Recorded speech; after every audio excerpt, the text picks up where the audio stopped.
Arcadian Vanguard presents the Wrestling News in your daily wrestling newscast for Tuesday, October 24th, 2023. Good morning. I'm Mike Sempervive. We begin with last night's edition of Monday Night Raw, broadcast live on USA Network from the American Airlines Center in Dallas. In the main event, Damian Priest of Judgment Day pinned Jey Uso following some outside interference from Finn Balor. After the match, Balor and Priest tried to injure Zayn, but Cody Rhodes came down to ringside to make the save. Rhodes had himself been attacked by Judgment Day during an angle in the opening segment of the program, having his ankle injured by Priest and J.D. McDonough. McDonough and Priest now. A double team on Cody Rhodes, and the assault is on. Well, this could get really ugly. And now McDonough putting a steel chair around the left leg of Rhodes that was attacked earlier on. Forget about Crown Jewel, Cody. Cody Rhodes, they're going to try to break his leg. Oh, no! Officials out here led by General Manager Adam Pearce, but a bit too late. The damage has been done. Also during the segment, Rhodes had accepted a challenge from Priest for a match at Crown Jewel. Logan Paul appeared on the show in an in-ring segment with Dominic Mysterio, in which Paul addressed his upcoming Crown Jewel match with Dominic's father, Rey Mysterio. During the segment, Paul and Dominic brawled with Ricochet, who came out to defend ring announcer Samantha Irvin, who was being harassed by Paul. And Ricochet! Ricochet taking out Logan Paul! They have unfinished business from back at SummerSlam, in which Logan Paul would cheat his way to a victory over Ricochet, and Ricochet hasn't forgotten. You can't stand in a WWE ring and insult a guy's fiance, not expect a little payback. And Ricochet with a running knee to Dominic, and Dominic now in the drop zone. And Ricochet is going to make that Punk Dominic pay.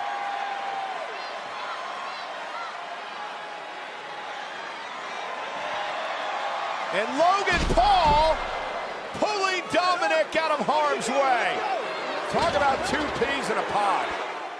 Becky Lynch successfully defended her NXT championship during the show, defeating Indy Hartwell. There was also a contract signing in the ring for Nia Jax, Raquel Rodriguez, Shayna Baszler, and Zoe Stark, the four challengers to Rhea Ripley's World Women's Championship at Crown Jewel. During the segment, a fight broke out involving the four challengers as well as champion Ripley. Also on the show, Drew McIntyre pinned Sami Zayn following outside interference on McIntyre's behalf from Rhea Ripley. In other results, the New Day beat Alpha Academy in the opener, Johnny Gargano beat Giovanni Vinci, Chelsea Green and Piper Niven defeated Natalya and Nikki Cross, and Bronson Reed went over Akira Tozawa. An update on CM Punk. Punk was spotted backstage at Sunday night's Impact Wrestling TV tapings at Cicero Stadium in Cicero, Illinois, according to PW Insider. Punk was reportedly visiting friends, stayed backstage at the tapings for an hour, and then left.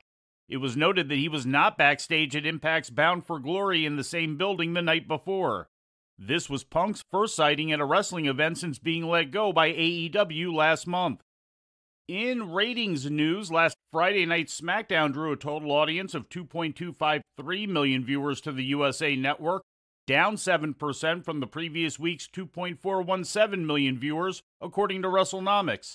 In the key 18 to 49-year-old demographic, the show drew a .59 rating, translating to 781,000 viewers, and showing a 5% drop from the previous week's .62 key demo rating. Later last Friday evening, AEW Dynamite on TNT drew approximately 15% of SmackDown's total audience figure, bringing in 342,000 viewers. That total was also down 16% from the previous Rampage's audience of 407,000. In the key demo, Rampage drew a .11 rating, translating to 145,000 viewers, and down from the previous week's .14 rating. Looking behind the scenes, Will Ospreay has hired noted sports agent Barry Bloom to represent him in contract negotiations ahead of his upcoming free agency in February, according to PW Insider. Ospreay is currently under contract to New Japan Pro Wrestling, but anticipates a bidding war for his services that would include New Japan, AEW, Impact, and potentially even WWE. Bloom has successfully represented many pro wrestlers in the past, starting with Jesse Ventura in the 90s, and also including Brock Lesnar, Kevin Nash, Scott Hall, Sean Waltman, Bill Goldberg, Chris Jericho, Triple H, and the Young Bucks.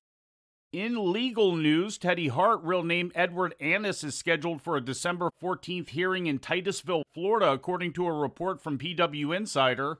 The hearing is in regards to his arrest last July on charges of possession of ecstasy and possession of controlled substances without a prescription, both of which are third-degree felonies in the state of Florida. Annis's court date is reportedly listed as early resolution, which means that a plea deal is likely being offered in order to prevent the case from going to trial. And before we leave you today, we'd like to remind you that however you consume your content, you can find the wrestling news 24 hours a day and 7 days a week across social media. On Twitter, follow us at Wrestling News AV. Our Facebook page is also Wrestling News AV. The Wrestling News can also be found on the Arcadian Vanguard YouTube page, and for those who utilize Amazon Echo devices, just tell Alexa to play the Wrestling News podcast, and remember to make sure you add podcast at the end. Once again, for daily updates, breaking news, and more, follow the Wrestling News across social media. And that's the news for today. If anything happens, we will be here to tell you about it. No clickbait, no paywall, just the Wrestling News. The Wrestling News is a division of Arcadian Vanguard, and the Wrestling Newscast is a production of the Arcadian Vanguard Podcast Network.